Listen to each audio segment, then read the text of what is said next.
We're still on the European side, so let's continue this European trip in the western Portugal region in its hilly coastal capital city. I believe this time all of you have guessed it rightly, but as you know, it is already mentioned in the title, so basically, you don't have to guess it. Nevertheless, jokes apart.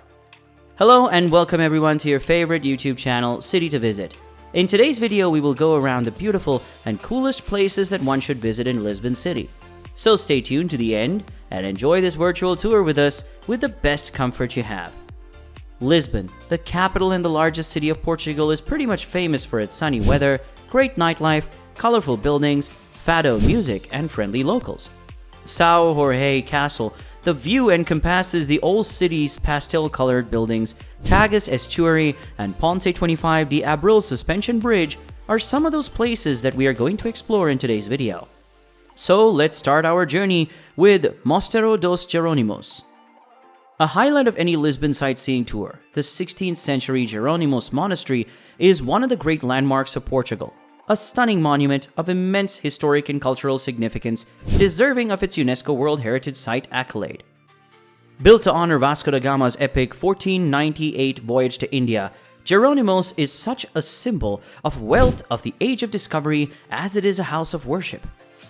Star features of the Mosteiro dos Jerónimos include the fantastically elaborate South Portal and the beautiful serene Manueline Cloister. Vasco da Gama's tomb lies just inside the entrance of Santa Maria Church. Moving on to the next, Belém. One of the most popular neighborhoods in Lisbon, Belém boasts a number of famous landmarks and architectural treasures. Once a bustling port, Belém sits alongside the Tagus River. Boat rides are a great way to see the area from a different perspective. There are plenty of green spaces such as parks and tree-lined plazas to enjoy. With romantic spots, art, culture, history, and outdoor activities, there's something for everyone in Belém.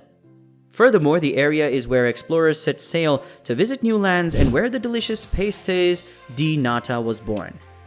Well, here you can explore the iconic UNESCO-listed Torres de Belém, built in the early 1500s as a defensive fort and filled with sublime details. Go to the top of the Padrão dos Descobrimentos for terrific viewing, and stroll along the nearby waterfront to see statues of historical figures, and also visit the official presidential home of Belém Palace, a beautiful 16th century building. Moving ahead to our next stop, Oceanarium de Lisboa, a modern aquarium. The Lisbon Oceanarium is one of Europe's finest aquariums and one of the largest in the world. It's also arguably the most family-oriented of all city's visitors' attractions.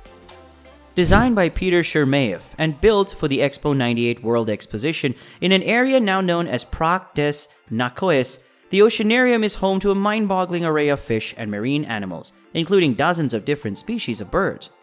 The ingenious layout represents 4 separate seas and landscapes, effectively the habitats of the Atlantic, Pacific, Indian, and Antarctic Oceans. These surround an enormous central tank teeming with fish of all shapes and sizes, including graceful rays, bulbous sunfish, and sleek sharks, kids' favorite denizens of the deep. On to the next one, Farma. It's one of the oldest neighborhoods in Lisbon.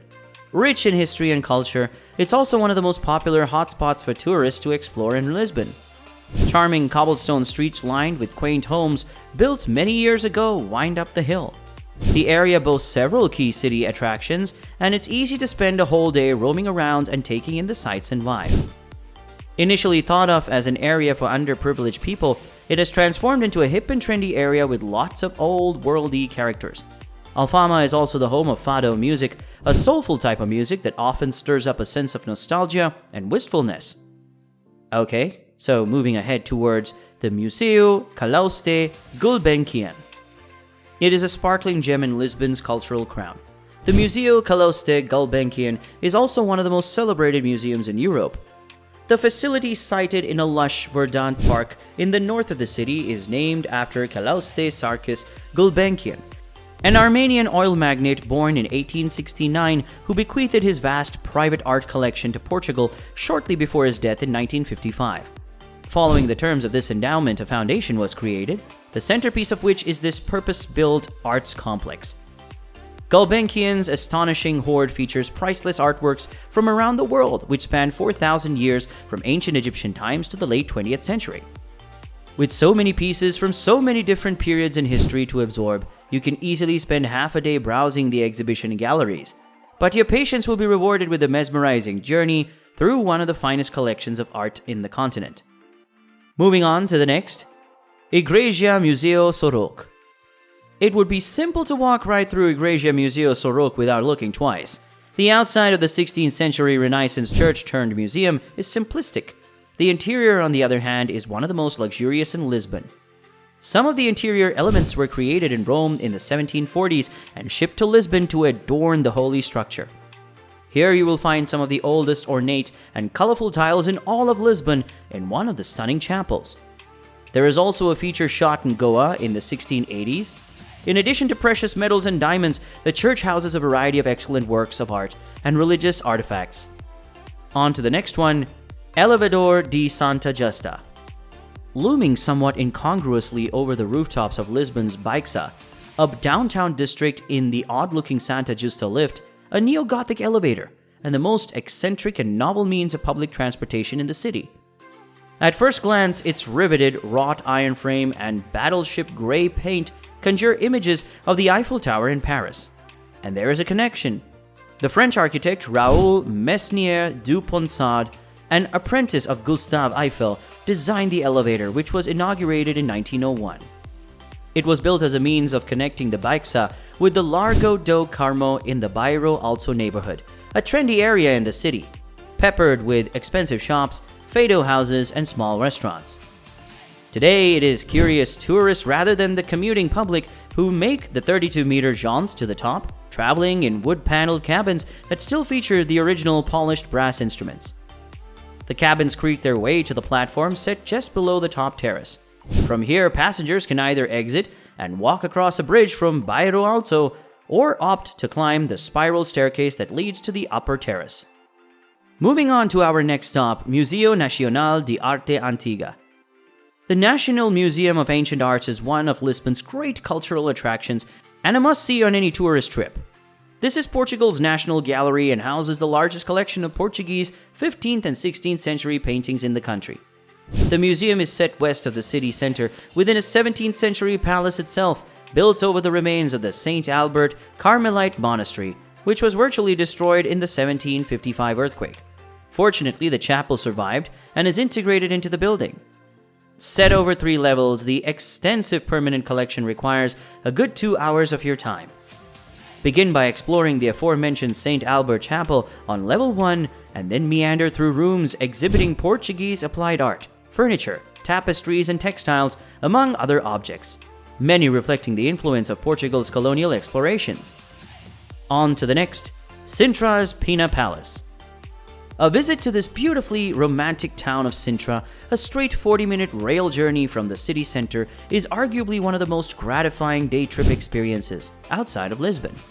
This magnificent destination unfolds as a scenic picture book of regal royal palaces, enigmatic residences, and a mighty Moorish castle dating from the 8th century, nestled in the foothills of the rocky Serra de Sintra, a rolling terrain of verdant woodland dotted with outcrops of granite. Set against the lovely backdrop is the historic old town, a charming collection of colorful and ornate homes, elegant cafes, and traditional bistros tucked into a maze of cobbled streets and narrow lanes. Okay, so here, we are at a last destination of this beautiful virtual trip, Castello de São Jorge, St. George's Castle. The most popular of Lisbon's prominent attractions boasts a spectacular position near Farma on the summit of a hill overlooking the Portuguese capital.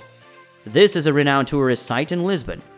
The castle's spectacular battlements, intriguing museum, and fascinating archaeological site combine to make it a pleasant experience for the entire family, and children in particular will enjoy clambering over the sturdy walls and towers that encircle the grounds. Well, all these places will make your visit to Lisbon City more entertaining and memorable, as I have only placed the best location for you guys. So if you're thinking to visit Lisbon, then this is the best video for you. With this, I'd like to end this video with the hope that you liked and enjoyed it. However, stay tuned to the channel as a new video is coming for you guys on the city of Copenhagen. If you like our content, make sure that you like this video and do share your views and opinions with us in the comment section below. Do subscribe to the channel to receive regular videos from us, and don't forget to click the bell icon to never miss an update. Thanks for watching, see you in the next one, and until then, peace!